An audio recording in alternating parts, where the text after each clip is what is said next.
میرے اور آپ کے نبی امت کے غمخوار نبی ایک دفعہ مسجد میں بیٹھے ہوئے تھے،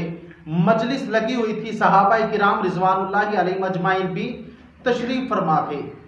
تو حضرت عثمان بن مظعون رضی اللہ تعالیٰ عنہ آئے اور ان کے اوپر ایک چادر تھی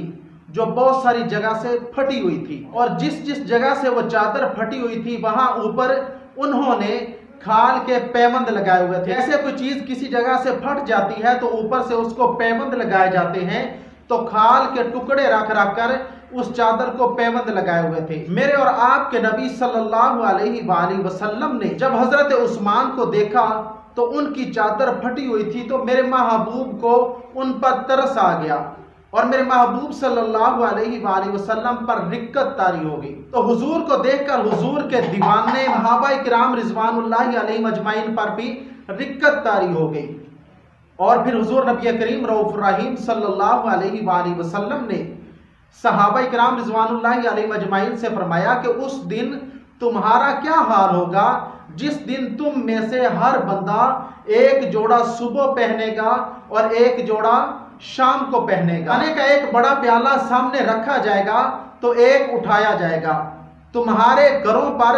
ایسے پردے لٹکے ہوئے ہوں گے جیسے کعبہ پر پردے لٹکائے ہوئے ہیں۔ تو صحابہ کرام رضوان اللہ علیہ اجمعین نے فرمایا،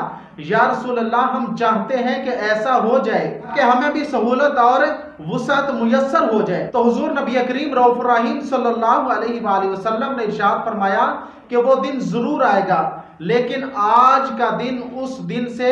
زیادہ بہتر ہے۔ یہ تھے میرے اور آپ کے بلکہ پوری امت کے نبی،